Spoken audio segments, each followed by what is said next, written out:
1, 2, 3. Timer is going. God is good all the time. And all the time, God is good. Coochies are pink. Booty holes are brown. My skin is light. But my comedy is dark. How's it going? What do I want to do tonight? I'm gonna take y'all through my process. Work some jokes, go through some material because it is 2024 and it's time to hop back into that comedy grind. Did take the last 2 weeks of the year off because a lot of times the comedy spots don't be open, or at least my favorite ones wasn't open, and it'd be real light because people are trying to celebrate the holidays. Plus it's cold. Yeah. Said it multiple times, but these are the dog days of comedy. But it is also the one of the greater times to just try shit out, because it's easier to deal with the silence when it's just you and maybe 4 people in the crowd versus deal with the silence when it's about 20 to 30 folks in the room and you're like, damn, that one didn't go over so well. But yeah, speaking of silence, you can check out my YouTube special. Silence is loud. Go ahead and support that. Get those numbers up. But yeah, new year, same old me. Still with the shits, and of course, Cat Williams done put a batter in my back. I was watching his. I got through the first maybe 20 minutes of his interview on Club Shay Shay, and I was like, this dude is coming out swinging. But it's Cat. I love Cat because he speaks the truth. He speaks his truth, and doesn't give a fuck. A lot of folks be out here lying. But as I remember from that Outkast song, off the Equipment album, like you can deny the lie, you can't deny the truth, and the truth is way more entertaining. As I was saying to comedians last year when I was on stage, I was like, expose yourself before somebody exposes you, because it's going to be in a way that you don't like. Shout out to Jimmy Kimmel. If you're not here, go ahead and look up Jimmy Kimmel and Epstein. But yeah, let's go ahead and get right into it. Today I had to do some Uber. I ain't do much, but I swear, man, this time last year I was doing this shit and I did not still want to be doing this, but it's life.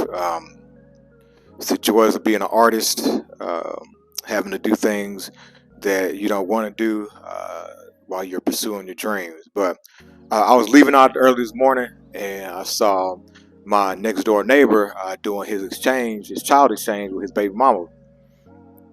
And they've got a funny relationship going on. I kind of know a little bit from the things that I've seen, but pretty much how they do their exchange, because I guess she's not allowed to be in the apartment right now. They have the porch, so she'll come in and then take her son and then lift him over the rail, and there we go. They do the exchange. Sometimes I'll be seeing her in the apartment. I don't know. It's just funny because last year, on 2 separate occasions, they had a domestic violence incident. The first one, I was just chilling, and then I hear some screaming outside, and I'm being the nosy neighbor, and I'm looking out, and she out there like half naked, just screaming. And I'm like, what the fuck? What's going on? And I instantly know. I was like, there's some domestic shit going on. But I'm gonna mind my business because I'm not trying to get caught up. The neighbors, they handled that one. And the big reason why I don't get involved in people's domestic violence incidents is because I know they're going to end up right back together. Always usually how it happens. I know because that's how it used to be with me and my ex-wife. We fight. Sometimes it get physical. And then afterwards, we end up back together. We end up fucking again. It was like that for a while. The second incident that they had, I was just chilling in my crib, and I heard screaming in the hallway, and I'm like, what the fuck is going on? And I'm like, man, I don't want the police to pull up and then they get to asking questions. And so I just walk. I just open the door. I look out, and she's out. Old girl, she's in the hallway, yelling out like, "Give me my son! Give me my son!" Sound like Jody in Baby Boy. I want to see my son. I was like, oh man, here we go. And I just kind of look at her. I'm like, I'm like, hey, just breathe. I'm trying to de-escalate the situation. Like, breathe, chill out. You know where security is. She's like, yeah. I was like, just go holler at security and let them take care of it. And old buddy, he opens the door and he looking like hurt, but I see the look in his eyes, and I'm all like, oh, this dude is gone. He seems like the type. Yeah, he was gone. I saw that violent look in his eye. I was like, you know what? My job here is done. I end up going back into my place. Fortunate enough, it was they ended up handling it. It was peaceful, but and it's just rather funny thinking about that situation because earlier this year or last year I was taking out. I was switching on my bed because a young lady that I was dating, she didn't like my bed situation because I had the bachelor shit going. I had my wood pallets and then my mattress on there, and she was like, "You need to change this bed out." I knew it was time to change when she complained about her back hurting. I was like, "Okay, yeah." And so I'm switching the bed out because women, they gotta upgrade us. But I'm switching the bed. I'm throwing it out, and I see old dude, he's a light skinned dude, and we're talking. I'm like, just joking. I was like, yeah, I'm switching out the bed. These women, they love to upgrade us because we live like savages. And he was like, yeah, because I used to use wife beaters as dish rags. And I was like, yeah, that makes sense. Okay, all right, man.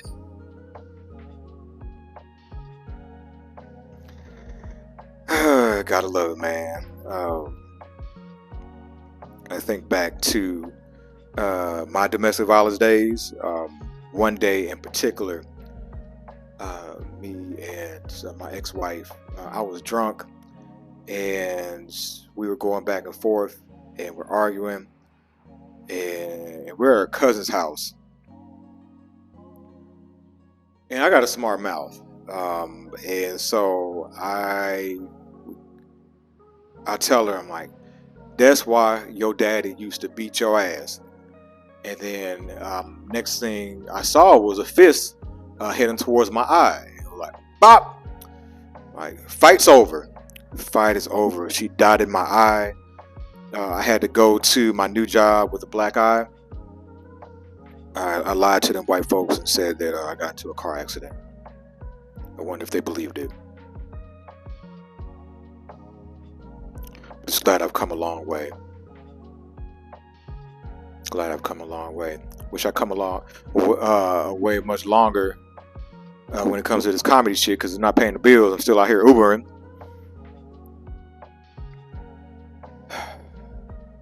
Fuck Uber, man. I wish, speaking of Uber, I wish that they would Uberize sex. Like how you have Uber Eats, but make it sex work. Alright, right now, I could use a blowjob. And it would be lovely if I could just hop on the Uber app and go through the ratings. Like, hey, who gives the best blowjobs in the city?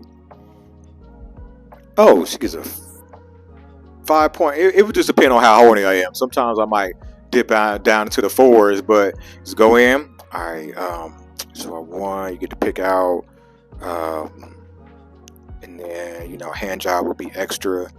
And then, they just bring it to you. Like you can get, you can end up paying 2 people where like the driver gets paid, they bring her up, deliver them, you get the business done, and then take them right on back. And it'll be great because they would all be, I feel like, to get on the app, just like how you have to have insurance, and then your registration. You have to have your very latest STD test. And there's so much money that could be made because then they can contract out the rapid test. I would love to get that idea off the ground. I don't care who takes it. I just want it done. Because a lot of times you just want sex and not have to work for it. It's kind of how living in Germany was for me. Yeah, I lived in Germany while I was in the army, and living in Germany as a black soldier was like being Shamu at SeaWorld. I got all the fish that I wanted. I mean, I had to do some tricks here and there, but I just had to show up. And then, of course, coming back to the States, it was the equivalent of being released back into the wild, and I had to do all that work. I had to do all the work, man. Yeah, because as being a soldier, you feel like Superman. They got you doing some superhero shit. Went to war a couple times. You know, come back and you feel like you could leap over tall buildings. And then when you get out, it's like you're Clark Kent. And you try to tell these war stories, like just like, hey, you know, it's like, hey, I used to leap these tall buildings. I used to be able to fly. I used to have like laser vision. And they're like, why? And people just look at you like, why can't you do that still? You're like, oh, fuck, man, they took my powers from me. And it's like when that scene in Superman 2 when Clark Kent, Superman, he gave up his powers because he was in love. He gave up his powers over some pussy, and then he got his ass whooped in that diner. Damn shame, man. Damn shame. I love being in the army, man. I loved being in the army because it was, you got America in a small sample size, like all different types of Americans. But I had a combat job, and well, you know, black people, we really don't fuck with the military because the military is it's pretty much the military. I mean, it's the police on steroids. And so the closer you get to the front lines, the more the combat jobs, it really starts with like a January 6th rally. That's right. I went to basic training in October of 2005, and there were 150 of us recruits, and 9 of us were black. Yeah, we all knew each other by name. Sorry, man. Black people do not get charged up for America. And I kind of wish a lot of more of them would, because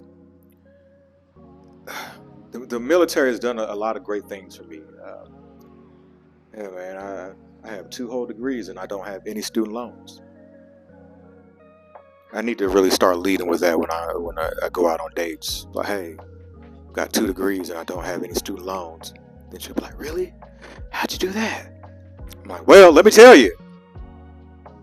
Yeah, because I had to do some strange things for that Uncle Sam change. Yeah, but we're coming up on the 3-year anniversary of the January 6th rally. And man, 3 years already. Time be, is it 3? Yeah, time be zooming.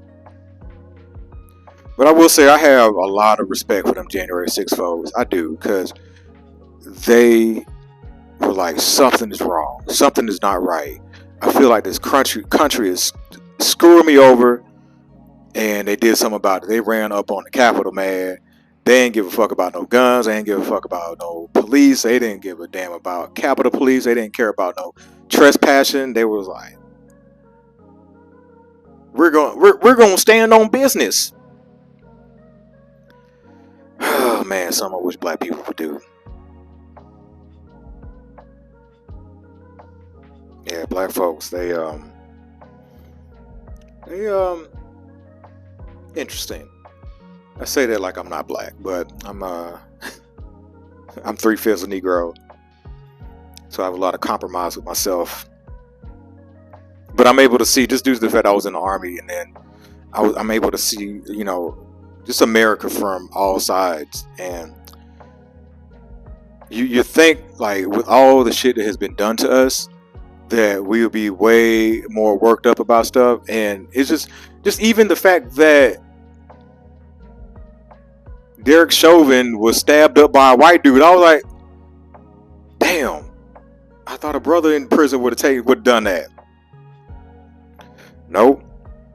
We will kill our own before we run up on the white man for killing one of us.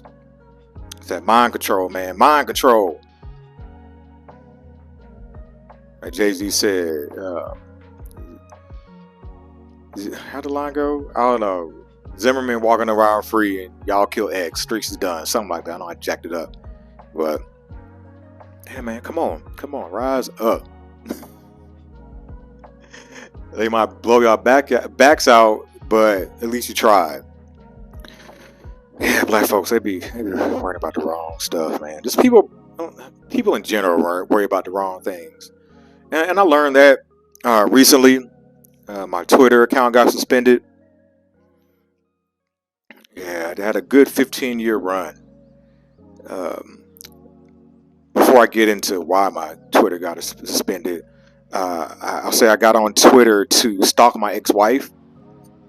Yeah, man, she was on Twitter. This is back during the Ashton Kutcher and Diddy days.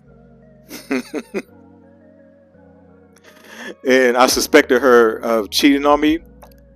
And which, she did. She was. And I ended up finding the dude that she had another baby with. Yeah, that she had a baby with another dude. It's like, man, it's one thing to cheat, but then they have a kid with the person. Man, I'm just happy that I could still, I'm not too bitter. Thank God for therapy. But let's go ahead and get into why my Twitter got suspended. I don't remember the context of why I even was talking about this stuff. But I tweeted that, I gotta kind of say it in a way so I don't get flagged on here. You know what? I'll just say it. I just said that in my eyes, viewpoint, child molesters don't deserve death. That we should put them on a secluded island, and then to feed their habit, to keep them satisfied, we send off all the kids that we don't want as tribute. Think Survivor, but make it pedo, like Pedo Island. And I have said wilder shit on Twitter. Yes. But it never got my Twitter suspended. But I must have triggered the people that day. Because me, in my eyes, I don't like, nobody deserves death to me and how I view things. I feel like that's only reserved for one being. It's not me, not human. I don't feel like man should decide who does or does not deserve to live. And I used to be in the social work field, and also I've been to sexual compulsive groups for class when I was in grad school, and I've heard molesters talk, and the way they be talking, they're attracted to children the same way that I'm attracted to women. And I'm like, damn, I am so glad that is not me. I'm glad that I don't have to wake up every day with a heart on thinking about a 7-year-old boy. We'll see how Opus clips that one up. Oh man, that's gotta suck. Oh bro, like every day you wake up with a heart onto that, and then you can't readily find the type of porn that you like. Like everybody else can go in, if they love watching tits and dicks, if they love watching two trans women with big old dicks run a train on a dude, they can find it. If they want to watch barely legal young ladies on there in school dresses, or some hentai or Japanese porn. This young lady I'm dating, it's got me watching Japanese porn. But yeah, hetero and gay people can find all the types of porn that they're into. But poor pedo dude over there, he's like, dang. Every time he looks for his type of porn, he is rolling the dice for Chris Hansen to run up on him.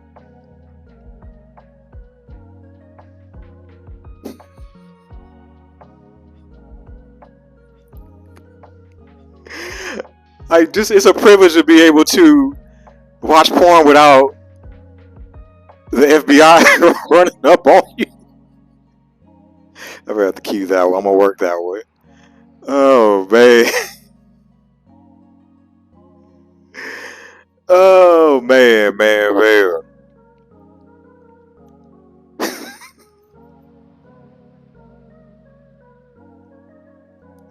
Oh, where was I going with that? But just because now they got these well, they've had on these maps people, minor attractive something. I don't know. You can Google it. Like, it's safe to Google. But yeah, they're attracted to young people, younger people, and it's like, man, I'm so glad that I don't have to deal with that. It was like, it's just they like I said, they talk so normal about it, the same way that you or I would talk about the type of people that we're attracted to, just like how I am addicted to emotionally unavailable black women. These pedos, they are attracted to um, emotionally unavailable black boys.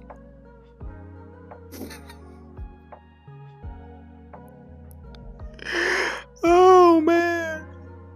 Also, I'm so glad that I dodged the molestation bullet, or am I? Because I feel like if you were molested, like, you were really wanted. Like, somebody really wanted you. Like, somebody really wanted you. They were willing to risk going to prison for you. And you know what they do to them pedos in prison? Like, they're willing to risk all that just to be with you. They were willing to be on all the things that come with being found out. Like, they were willing to be on uh, uh, a registry for you. It's like, damn. Now I'm starting to rethink my whole childhood. Like, now I really don't feel wanted. Yeah, I feel like I dodged that molestation bullet because my Cub Scout leader died.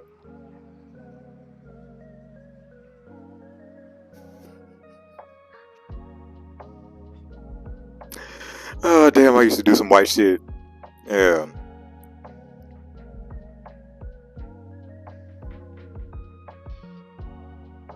But yeah, man, they came together, and people were so, because I ended up checking on the account from my burner account, and people were so like, here, they're screenshotting the tweets, and like, here you go, you can go ahead and get the account suspended. And then when my account got suspended, people were like, yay, and these are mostly women. I'm like, well, damn, y'all can't seem to come together to get your reproductive rights back, huh? Yeah. I'm glad that they got rid of abortion, that they're making abortion illegal so they can make these bitches be accountable for shit. Yeah, because before they struck down Roe v. Wade, like, women were having 2-for-1 sales on abortions. They were having BOGO abortions. And it was literally having an baby holocaust out here. Just go look at the numbers. Look at the numbers, man. Yeah, just didn't want to take care of the responsibility. And I understand. I do, because I have a dog now. And we've been together about 2 months, and I love her to death. I really do. But the thing that annoys the fuck out of me is that whine, that dog whine, that whine, like that dog whine. And I just be wondering, like, I want to strangle her, but she's so cute. And it's like, now I get why moms be shaking their babies to death. But yeah, I'll be catching she annoys me. I'll end up talking to her like I'm a single black mom, like, you know, the ones in the stores. Don't touch nothing. Grab the kid, look at him like, good on it. Like, man, you're gonna get a complex.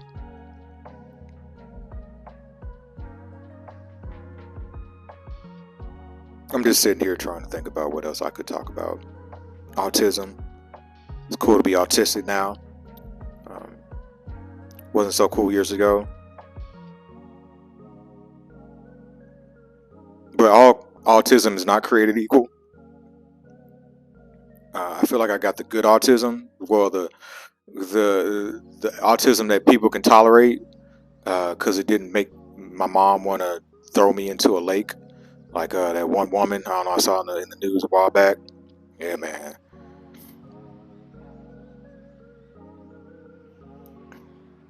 It's like raising a dog. Like it's like having a nonverbal autistic kid, and you got to find a genius. That's what it comes down to. I'm still trying to figure out her genius, because even with my autism, I never got diagnosed, but because black people don't believe in that shit. And I was like, my mom, you could have got me diagnosed, and then I could have got more time on my test.